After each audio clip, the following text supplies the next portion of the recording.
rejoindre, bonjour à tous, bienvenue. Voici les titres de ce journal.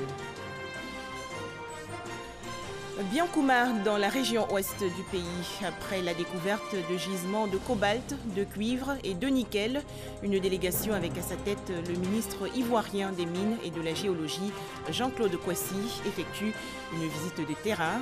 Objectif, prendre le pouls des travaux d'exploration. Où en est la lutte contre le tabagisme en Côte d'Ivoire? Le programme national de lutte contre le tabagisme, l'alcoolisme et autres addictions a présenté récemment son plan d'action. Les détails dans quelques instants.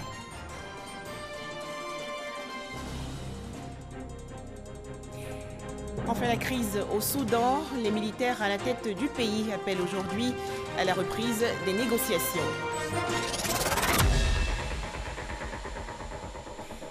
Des millions de tonnes de cobalt, de cuivre et de nickel découverts à Biancouma, dans la région ouest du pays. Ces nouveaux gisements ont été visités récemment par le ministre des Mines et de la Géologie. Jean-Claude Kouassi a ainsi pris le pouls des travaux d'exploration. Les explications de Mamadou Kouassi. L'Ouest ivoirien est devenu le vivier minéralier de la Côte d'Ivoire. Après les mines d'or, d'autres minéraux font leur apparition dans les montagnes de la région du Tonpi. C'est le cas du nickel découvert grâce à l'entreprise Tama Nickel dans le village de Yepleu, dans la sous-préfecture de Biancouma. La technologie Typhon utilisée dans l'exploration a permis de faire la découverte de 60 millions de tonnes de réserves de nickel dans ce département. Des minéralisations qui sont à une profondeur de 550 mètres en profondeur, sous terre, mais qu'on s'attend éventuellement à avoir plus de volume pour pouvoir éventuellement, en tout cas on l'espère bien, en faire une ressource pour un développement ultérieur. En plus du nickel, l'entreprise a découvert également des gisements de minéraux, notamment le cuivre. Le ministre des Mines et de la Géologie s'est rendu sur le site de l'entreprise. Il y est allé pour féliciter les responsables de cette structure minière pour leurs efforts quotidiens dans la modernisation du secteur. C'est donc une technologie révolutionnaire que nous sommes heureux d'accueillir ici en Côte d'Ivoire. Et nous espérons qu'avec cette technologie-là, nous allons aller très vite et nous allons prouver ce qu'il y a dans le sous-sol de cette région qui promet et pour laquelle, ensemble, nous avons déjà commencé à rêver. Nous n'avons que des mines de surface aujourd'hui, mais les premières mines souterraines s'annoncent déjà. Le président du conseil régional de Tonpi, Albert Mabry-Toakus, a souhaité la prise en compte des besoins des populations impactées par les activités minières dans le cadre de l'exploitation de cette mine. Des infrastructures de base qui vont faciliter l'accès aux différents sites, mais aussi montrer déjà aux populations locales que l'exploitation minière doit profiter donc au développement local. Déjà, des infrastructures ont été réalisées par l'entreprise en vue de faciliter le déplacement des populations et aussi améliorer leurs conditions de vie. 0,5% du chiffre d'affaires de cette entreprise minière doit servir d'investissement pour le développement des villages impactés. Plus de 150 pompes hydrauliques bientôt réhabilitées dans la région du Bafing, dans l'ouest du pays. Rénovation dans le cadre du programme social du gouvernement 2019-2020. Le lancement de cette opération s'est déroulé récemment dans le village de Mahana. Le point avec Issa Yeo. Le programme social du gouvernement, Eau pour tous, est en marche dans toutes les régions de la Côte d'Ivoire.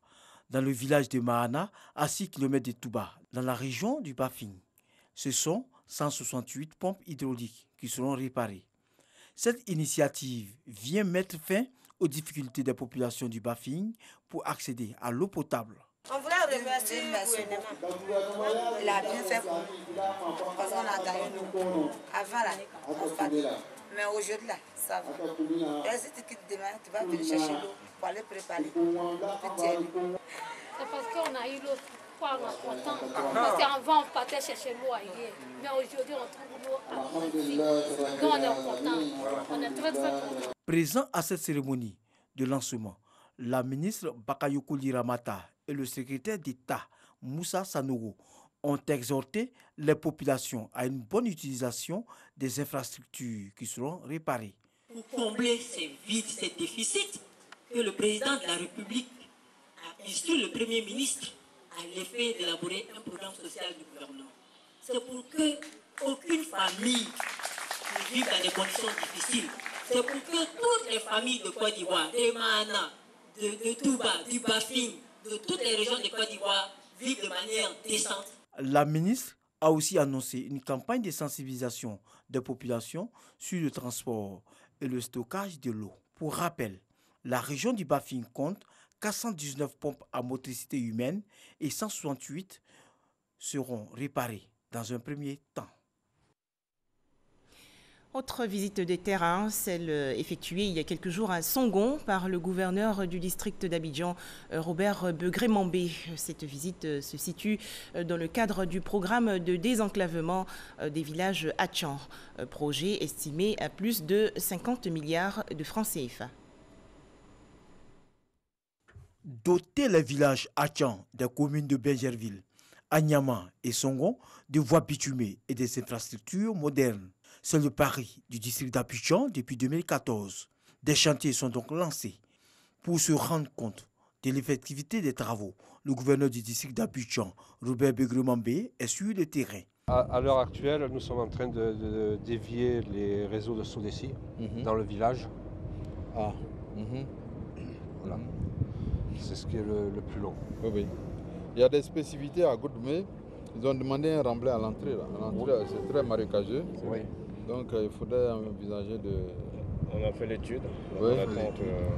Dans les villages de Diapoté, Adoumé et Adiapoté 1 et 2, dans la commune de Songon, des travaux de bitumage, de désenclavement de ces sites sont passés au peigne fin. Partout où nous sommes passés, ils sont très heureux de ce que le chef de l'État, le Premier ministre et le gouvernement aient décidé de leur offrir le bitumage des voies qui pénètrent dans les villages. Le premier objectif, c'est d'ennoblir l'environnement des villages. Le deuxième objectif, c'est de faciliter le déplacement des populations. Et puis le troisième objectif, pour toutes les productions, que ce soit agricoles ou halieutiques qui seront de ces terroirs, on pourra les évacuer plus facilement sur le marché à Abidjan. Ces travaux, d'un coût de plus de 50 milliards de francs CFA, permettront à leur finition d'offrir un cadre de vie décent aux habitants des villages Hatchan du district d'Abidjan. Voilà un reportage de Issaïeo. Un tout autre sujet à présent, 210 millions de francs CFA attribués aux femmes de la région de la Nawa dans le sud-ouest du pays. Cette aide du conseil régional va leur permettre de développer des activités génératrices de revenus, notamment dans l'agriculture, et ainsi favoriser leur autonomisation. On en parle avec Mamadou Kouassi. Dans la région de la Nawa, la femme occupe une place importante dans la politique de développement. Le conseil régional de la Nawa souhaitait obtenir l'organisation des femmes en union. Aujourd'hui, elles sont 4000 de divers secteurs d'activité qui œuvrent au quotidien pour leur bien-être. Pour les accompagner dans leur initiative, le conseil régional met à la disposition de l'ensemble des femmes de la Nawa 210 millions de francs CFA. Un fonds pour l'autonomisation des femmes. Nous avons l'intention avec notre fonds donc, de promouvoir la petite industrie agroalimentaire. Donc la transformation donc, de nos produits à petite échelle. Parce que je ne suis pas convaincu que les grands projets soient ceux qui vont nous permettre d'augmenter le revenu de nos paysans, d'augmenter la richesse de nos populations, mais je suis convaincu que les petits projets industriels pourront permettre de le faire. Pour la mise en œuvre de ces projets, un accord de partenariat entre l'Union des femmes de la Nawa, le conseil régional et une structure de la place spécialisée dans l'accompagnement des projets des femmes est signé. Nous mettons à leur disposition tous les éléments nécessaires à la réussite de leur projet, de A à Z.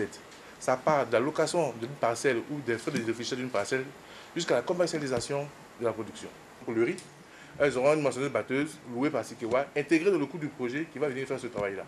Auparavant, elles auront une repiqueuse qui va venir faire le travail de repiquage du riz à leur place. Donc nous utilisons la mécanisation. L'ONG Jebati Soubré, regroupant la diaspora de la Nawa, est aussi engagée aux côtés du conseil régional pour le développement de la région.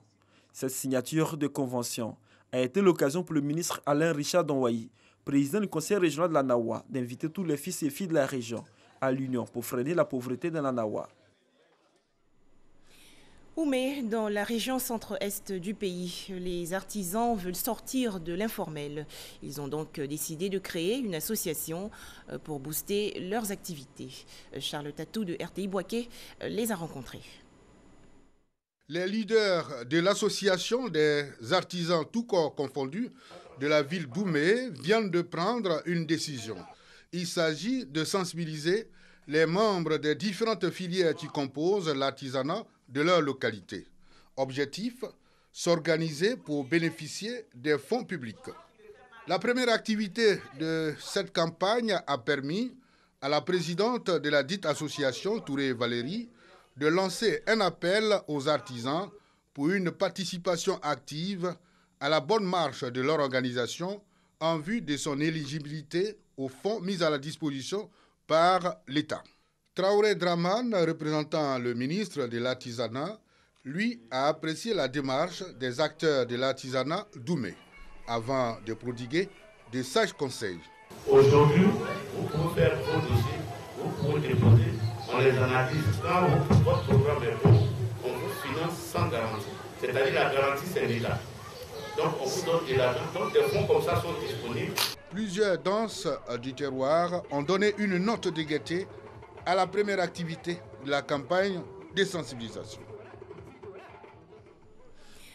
Retour dans le district d'Abidjan. Des étudiants canadiens séjournent actuellement dans la commune de Trècheville, et cela dans le cadre des activités de l'université d'été sous le Baobab. Ces jeunes apprenants ont été instruits récemment sur l'organisation et la gestion des collectivités territoriales en Côte d'Ivoire.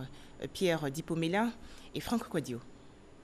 Comprendre l'organisation des collectivités locales en Côte d'Ivoire et toucher du doigt les réalités africaines, c'est le sens de la présence de ces étudiants canadiens en droit international et sciences politiques à la mairie de Trècheville. Ils font partie d'un programme dénommé Sous le Baobab. Ce programme d'université d'été vise à donner des enseignements sur l'Afrique à travers des colloques, mais aussi des voyages d'études. C'est une autre expérience que nous gagnons. Nous avons toujours salué ce genre d'échanges. Et nous pensons que ce qu'ils ont comme culture ne peut que nous être profitable. Nous leur avons demandé de permettre aussi que nos jeunes puissent connaître leur pays et leur culture. Nous allons donc garder nos contacts et permettre que ce rêve-là se réalise. Vous savez, visiter Trècheville, c'est visiter la Côte d'Ivoire. Parce que Trècheville est l'échantillon achevé de la vision oufouissienne de l'intégration des peuples et de la diversité culturelle.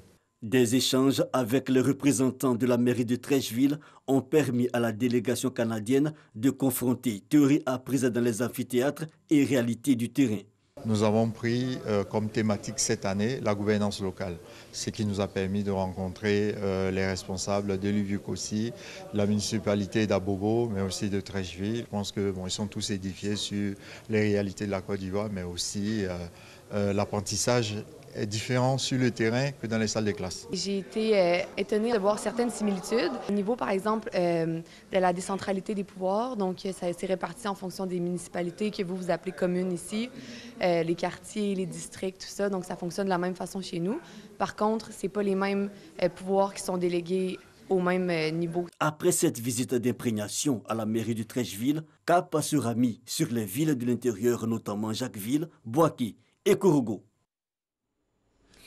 Autre actualité avec cette guerre ouverte en Côte d'Ivoire contre le tabac. C'est le programme national de lutte contre le tabagisme, l'alcoolisme et autres addictions qui mènent donc les actions. À noter de nombreux acquis grâce à la sensibilisation. Le PNLTA estime également que la loi anti-tabac va contribuer à réduire significativement le fléau dans le pays. Les explications de Eugène Atoubé. De l'enthousiasme chez ce transporteur a posé dans son véhicule un autocollant. Le message est une exhortation à lutter contre la consommation de tabac. Une initiative du PNLTA, le Programme national de lutte contre le tabagisme. La sensibilisation par des vastes campagnes qui peuvent s'étendre sur toute l'étendue du territoire en accentuant sur la notion de proximité, contribuer à la réduction de la morbidité et de la mortalité liées au tabagisme. Si la population en toutes ses composantes constitue la principale cible, la jeunesse en reste le cœur. C'est que les jeunes, maillon essentiel dans la Côte d'Ivoire de demain, sont considérés comme la frange de la population la plus vulnérable. C'est pas une bonne chose de fumer parce qu'on peut attraper des maladies. On peut avoir des problèmes de poumons, de cœur, tout ça. Il y a mon entourage qui fume. Même bon, je les interdis à chaque fois en fait qu'ils veulent en prendre. Voilà. Parce que je leur conseille à chaque fois de laisser la cigarette parce qu'elle est très très très dangereuse pour la santé. Le message du gouvernement, lu par le ministre de la Santé et de l'Hygiène publique, Akaoule, relève l'immensité des défis, en même temps qu'il souligne les efforts déployés pour la lutte anti-tabac, à la lumière de la Convention cadre de l'OMS, voie d'accès à l'adoption d'une loi anti-tabac en Côte d'Ivoire. La Convention cadre, c'est principalement deux grandes mesures. Les mesures qui concourent à la réduction de l'offre et les mesures qui concourent à la réduction de la demande. Il n'y a que la Côte d'Ivoire et le Sénégal qui est vraiment un programme de lutte, ce qui est une très bonne chose. Mais il faut que la loi anti-tabac puisse être votée à l'Assemblée. Ça permet de protéger et de ne pas avoir à tirer article par article la Convention cadre.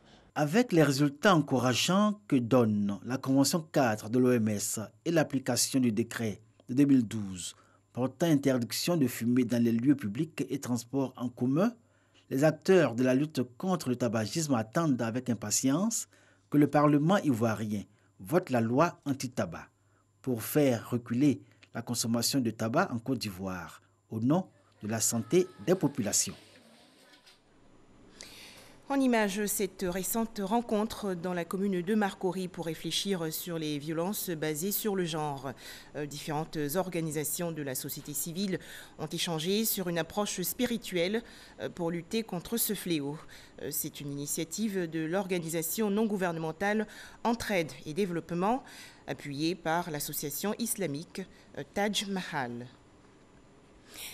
Plus de 300 fidèles chrétiens ivoiriens effectuent actuellement un pèlerinage en Israël, et cela jusqu'au 18 juin prochain. Ce séjour en Terre Sainte, appelé le pèlerinage de la Pentecôte, est entièrement pris en charge par l'État.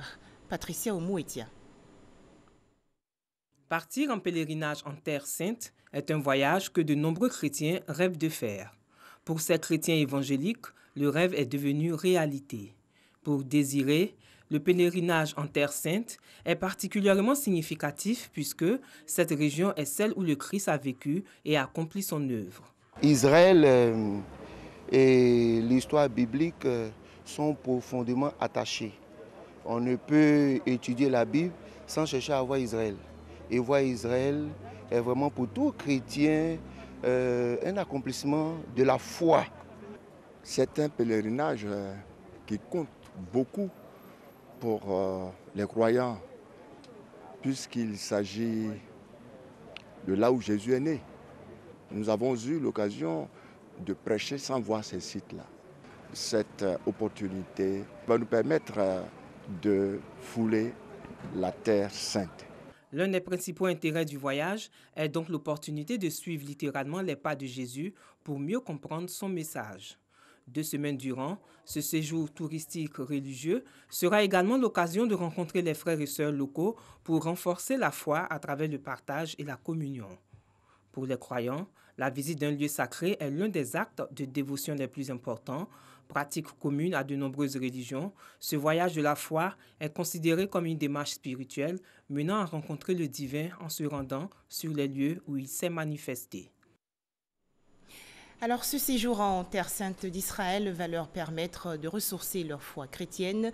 Ces fidèles chrétiens ivoiriens vont visiter et prier sur plusieurs sites ayant abrité le ministère de Jésus-Christ. Gabriel Zani. Depuis des années, des milliers de chrétiens affluent de tous les coins du monde pour effectuer leur pèlerinage en Israël. Déjà, au premier semestre de 2019, plus de 500 chrétiens ivoiriens, toutes croyances confondues, ont fait le voyage en Israël, dont une centaine vient de fouler le sol de Tel Aviv le lundi 3 juin. Mardi 4 juin, début du périple de 10 jours pour certains qui y viennent pour la première fois, pendant que d'autres sont à plus de 4 pèlerinages. C'est la première fois que j'arrive à Nazareth. Aujourd'hui, je crois que je touche la réalité en faisant cette visite-là. Pour ce pasteur, le pèlerinage en Israël ne doit pas être un rituel. C'est une découverte perpétuelle. C'est comme la Bible que nous avons. Elle n'a pas changé depuis des années, mais nous la lisons tous les jours. Et chaque jour que nous l'approchons, il y a une découverte. Chaque fois qu'il y a visitation en Israël, il y a toujours quelque chose de nouveau qui rentre dans nos vies.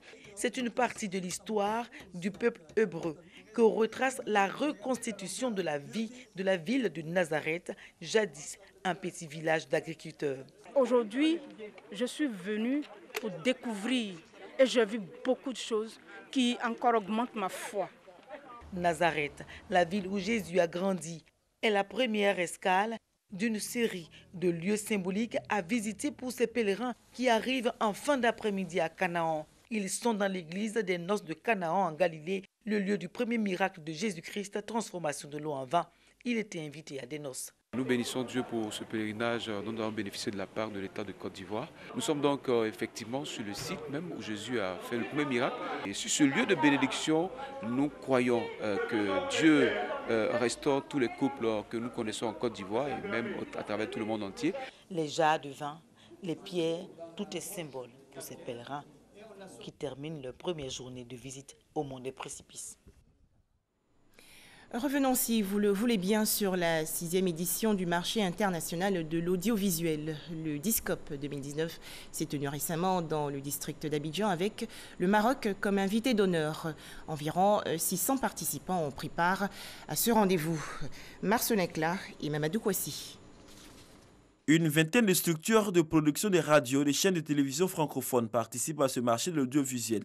Le DISCOP Abidjan 2019 fait la part belle à la coproduction, favorise le partenariat, l'exposition et la vente. Ces producteurs aujourd'hui viennent avec des programmes, des contenus qui sont beaucoup plus raffinés qu'auparavant, des produits qui aujourd'hui nous prouvent que les standards de production évoluent. Ces contenus aujourd'hui plaisent beaucoup plus aux opérateurs de télévision. Ils cherchent surtout des contenus produits ici en Afrique. Beaucoup de professionnalisme. Donc nous sommes véritablement en Afrique francophone, étonnamment en Côte d'Ivoire, sur un marché des médias matures. Il y a de nouveaux acteurs qui rentrent en ligne de compte à qui on arrive à proposer des concepts qui sont intéressants pour eux et pour nous. Une nouvelle manière de proposer des programmes.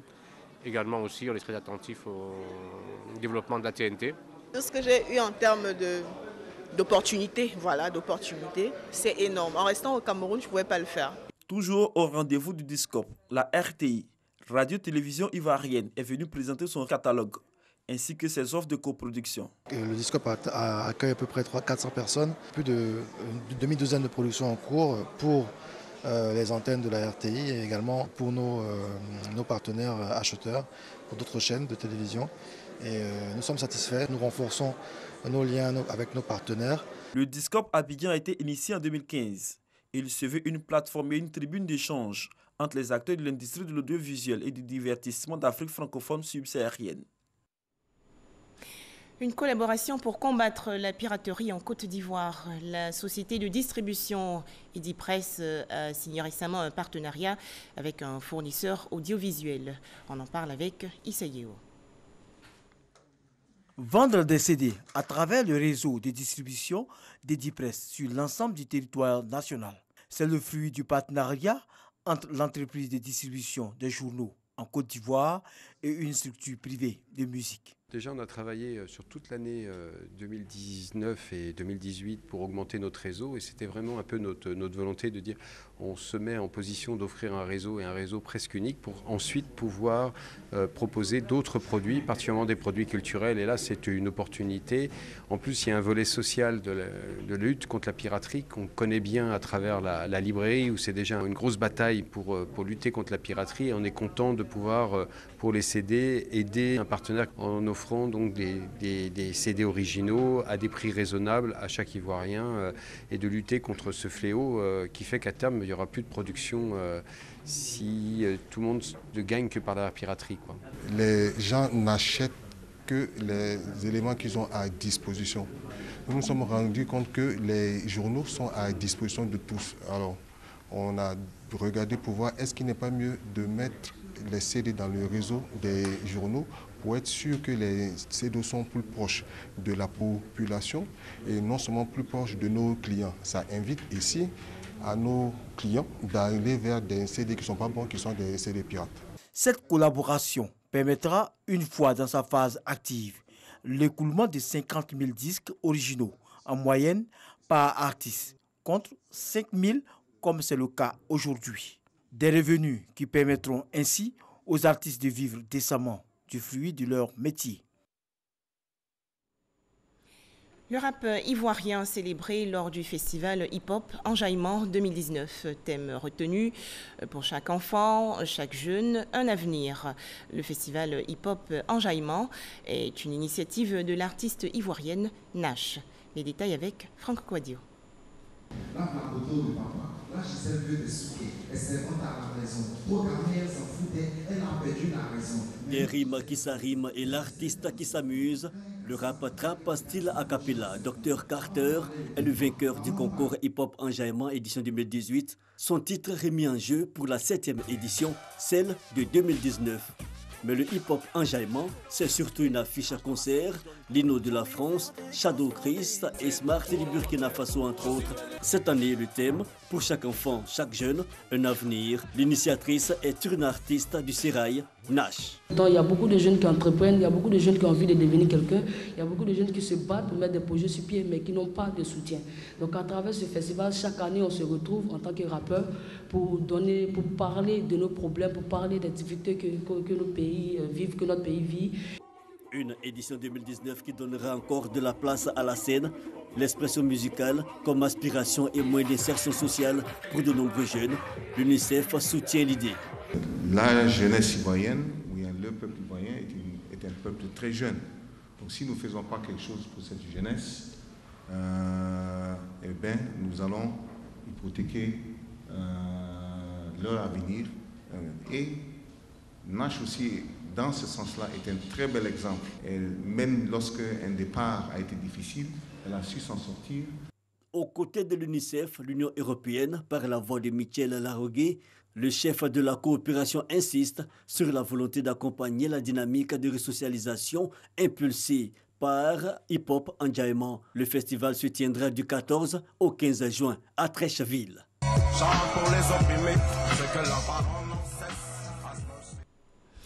On poursuit avec cette cérémonie de dédicace, Les Hésitations. Cette œuvre écrite par Stéphane Agnini a été présentée récemment au grand public dans la commune de Cocody. On retrouve Franck Quadio.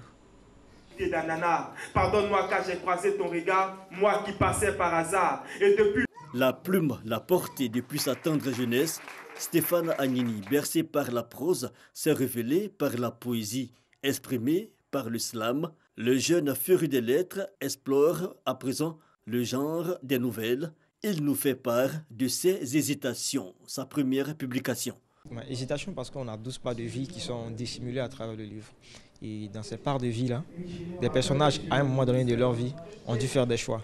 Et ces choix-là ont été faits après plusieurs hésitations.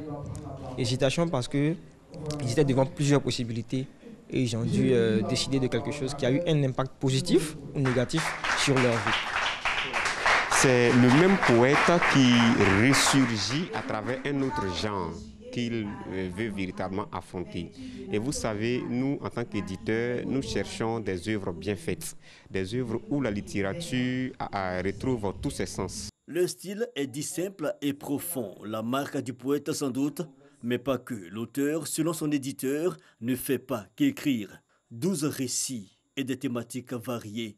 Stéphane Agnini entend marcher sur les pas de ses illustres dévanciers. Au Soudan, l'armée tend à nouveau la main aux contestataires. Les généraux au pouvoir ont annoncé hier être ouverts au dialogue et aux négociations. Enfin, les législatives au Danemark, les sociodémocrates arrivent en tête avec 25,9% des suffrages.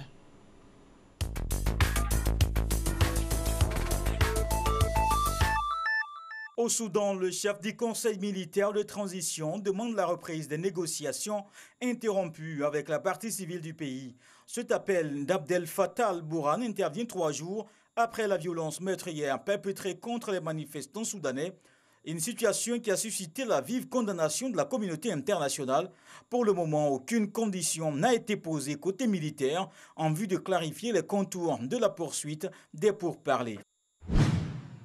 Le Premier ministre danois reconnaît sa défaite au terme des élections législatives. D'après Lars Rasmussen, le Parti libéral obtenant 23,4% des voix a fait une bonne élection. Mais il y a une alternative qui arrive. La tête du gouvernement change en faveur des sociaux-démocrates qui avaient 25,8% des suffrages exprimés, remportant ainsi les élections. Voilà des précisions de Kolo Koulibaly. Merci de nous avoir suivis.